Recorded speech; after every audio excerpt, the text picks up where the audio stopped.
여러분 안녕하세요. 반갑습니다. 지금 리플 가격이 이제 조금 약간 하락을 했죠. 자, 이제 리플 가격이 하락을 해서 좀 뭐 걱정하시는 분들도 계시겠지만 또 뭐 그러려니 하고 이제 느긋하신 분들도 계실 거예요. 이 진정으로 이 돈을 버는 데는 말입니다, 어떤 신호가 있어요. 아니 이제 돈을 버는 데 뿐만이 아니라 인생살이의 이제 모든 그 일들에서 어떤 특별한 괄목할 만한 어떤 사건이 일어나는 데에는 거기에 따르는 이제 신호가 있죠. 자, 그렇다면 이제 그런 신호, 그 돈을 버는 그런 신호는 과연 무엇이며 또 그런 신호들을 감지할 수 있는 시장의 이슈들에는 어떤 것이 있을까요? 쉽게 말씀드려서 리플 투자자들이 이 리플 투자로 대박이 나는 필이 느껴지는 그런 이슈들에는 무엇이 있느냐는 얘기입니다. 자, 오늘 그것에 대해서 이야기를 나눠보도록 하겠습니다. 보시죠.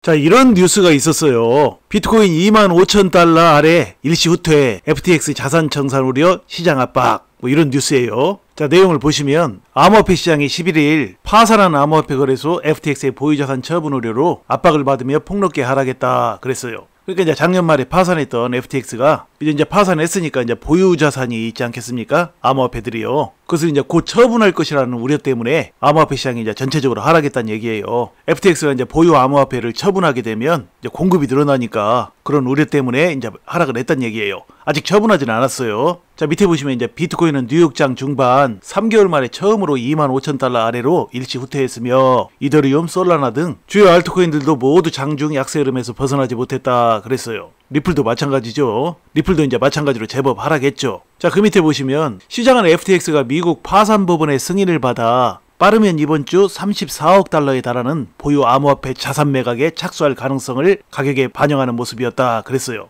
뭐 디지털 자산 서비스 제공업체 메이트릭스 포트는 FTX의 이제 잠재적인 그 암호화폐 매각 가능성을 가리키면서 알트코인 추락 사태가 찾아오고 있다라고 적었다고 합니다. 자, 그러니까 이제 미국 파산법원의 승인이 이번 달 아마 13일날 날 것 같아요. 13일이면 내일이죠. 거기서 이제 FTX가 이제 자산 매각하겠다는 이제 신청에 대한 승인을 하게 되면 그때부터 이제 물량이 나오는 것이죠. 그런데 지금 이 FTX가 가지고 있는 자산이요, 주요 자산이 비트코인이 약 6억 달러가 좀 못 된다고 그래요. 5억 7천만 달러 된대요. 그리고 이제 이더리움이 1억 9천만 달러. 그런데 말이죠, 그 솔라나 있죠. 솔라나가 또 이제 해외에서는 인기죠. 근데 솔라나의 보유량이 12억 달러래요. 그러니까 제일 많죠. 압도적으로 많아요, 솔라나가. 자, 그래서 이제 이런 자산들이 이제 시장에 출회되면 공급이 많아지니까 솔라나 가격도 이제 하락하고 역시 이제 비트코인이나 이더리움도 하락할 것이다. 뭐 이렇게 생각해서 이제 암호화폐 시장 전체가 어제부터 이제 제법 하락하는 모습이죠. 리플도 역시 마찬가지고요. 뭐 알트코인 추락 사태가 찾아오고 있다 뭐 이런 얘기들을 한다고 하지만 그렇게 단정 지을 일이 아니에요. 대개 말이죠, 이런 그 우려 때문에 뭐 지금 FTX가 물량을 내놓으면 공급이 많아지니까 가격이 떨어지지 않겠느냐, 그래서 비트코인이 떨어지면 다른 암호화폐들도 마찬가지로 떨어지지 않겠느냐, 뭐 리플도 떨어지지 않겠느냐 해서 지금 가격이 전체적으로 떨어지고 있는 거죠. 그러나 그렇게 시장이 단순하지가 않다라는 얘기예요. 왜냐면 말이죠, 이렇게 가격이 좀 떨어지잖아요. 가격이 싸진 거잖아요, 전보다. 자, 이런 타임에 또 전 세계 그 자산가들이 또는 고래들이 또 그걸 또 이제 대량으로 매집을 해요. 앞다퉈서 매집을 하다 보면 자기들도 모르게 고래들이 이제 너도나도 사고 그러면서 가격이 또 올라요. 가격이 오르는데 어쩌지 하다 보면 이전보다 더 올라요. 주식에서도 마찬가지예요. 뭐 공급 물량이 많아가지고 가격이 이제 폭락을 하잖아요. 폭락을 하면 거기서 먼저 싸게 산다고 너도나도 참여하다가 나중에는 막 그 탄력으로 기관이고 개인이고 뭐 할 것 없이 막 너도나도 사다가 가격이 이제 그 폭락하기 전 가격보다 훨씬 더 오르는 경우도 많이 생긴다고요. 자, 그렇기 때문에 이런 것들은 저는 그렇게 크게 걱정할 일들이 아니라고 봐요. 시장은 말이죠, 보이지 않는 손에 의해서 다 가격이 합리적으로 하락도 하고 합리적으로 상승도 하고 뭐 그러면서 결국은 오르게 돼요. 아니 그러니까 말이죠, 이 FTX가 이제 파산을 했으니까 나중에 그 보유자산을 처분할 것이라는 것을 사람들이 몰랐냐고. 기관이고 고래들이고 개인들이고 나중에 이렇게 될 것이라는 것을 몰랐냐고요. 이건 뻔한 거 아니에요?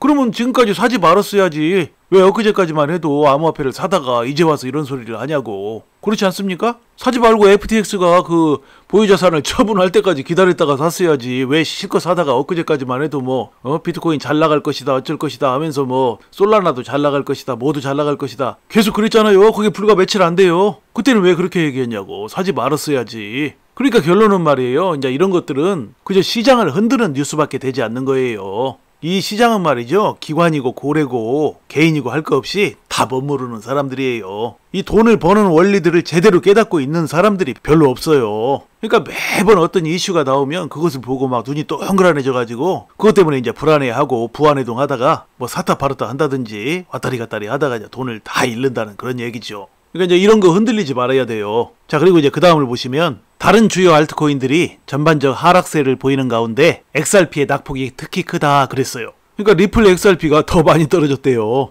아니 그럼 한번 생각을 해보세요 여러분. 지금 FTX가 지금 가지고 있는 물량이 지금 솔라나가 제일 많고 그 다음이 이제 비트코인이고 그 다음이 이더리움이에요. 그러니까 이제 리플 XRP는 이제 순위권에도 못 끼는 거죠. 그런데 지금 말이죠 그 FTX 보유 물량 처분 이슈 때문에 그것 때문에 이제 불안해서 이제 가격이 떨어진다라고 지금 시장이 전체적으로 떨어진다라고 지금 하고 있지 않습니까? 그런데 어째서 FTX가 이제 보유한 물량 중에서 이제 순위권에도 끼지 못하는 이 리플 XRP의 낙폭이 다른 것보다 훨씬 더 크냐는 얘기예요. 이게 말이 된다고 생각하세요? 자, 이제 이런 것을 볼 때 우리 투자자들이 특히나 이 시장의 분위기에 흔들리지 말아야 하는 이유가 되는 거예요. 이런 것들이요. 그렇다면 리플 XRP는 왜 다른 것보다 더 많이 떨어지고 있을까요? 그 이유는 이번 달 9월 1일 날 출회된 그 에스크로 물량 그 리플 XRP 10억 개요. 뭐 그것 때문이라는 이야기도 있는데 그것에 대해서는 제가 최근에 영상에서도 말씀드렸죠. 그 에스크로 물량 출회된 10억 개는 이제 기관들 특히 이제 은행들에게 주로 가는 것이죠. 그래서 이제 그 기관 은행들에게 이제 블록딜 형식으로 이제 파는 물량이죠. 그래서 이제 그 기관이나 은행들이 그렇게 이제 블록딜로 대량으로 산 XRP를 바로 시장에 내놓지 않죠. 사자마자 뭐 가격이 오르지도 않았는데 시장에 내놓을 리가 없죠. 장기적으로 이제 보유할 물량이에요. 장기적으로 보유하면서 그 은행들이 이제 자기들 은행에서 이제 운용할 그러니까 송금 및 결제 수단으로 쓸 그런 코인으로 이제 계속해서 이제 보유를 해나가는 것이죠. 그리고 뭐 중간에 나중에 가격이 이제 많이 오르면 뭐 조금씩 팔 수도 있고 안 팔 수도 있고 그들이 이제 탄력적으로 이제 운영하는 것이죠. 그러니까 뭐 이 10억 개가 시장에 나와가지고 리플 가격에 크게 영향을 준다라는 말은 그렇게 이제 근거 있는 이야기가 아니라는 얘기입니다. 만약에 이제 그런 식으로 생각을 하게 된다면 어차피 이제 리플 에스크로 물량들은 한 달에 최대 10억 개씩 나오도록 그렇게 설계가 되어 있다고 그랬죠. 그런 것들이 앞으로 계속 시장에 나와서 시장에 영향을 준다면 누가 리플 투자를 하려고 하겠어요. 그러니까 이제 이 에스크로 물량에 대한 진실도 좀 제대로 알 필요가 있어요. 투자자들이.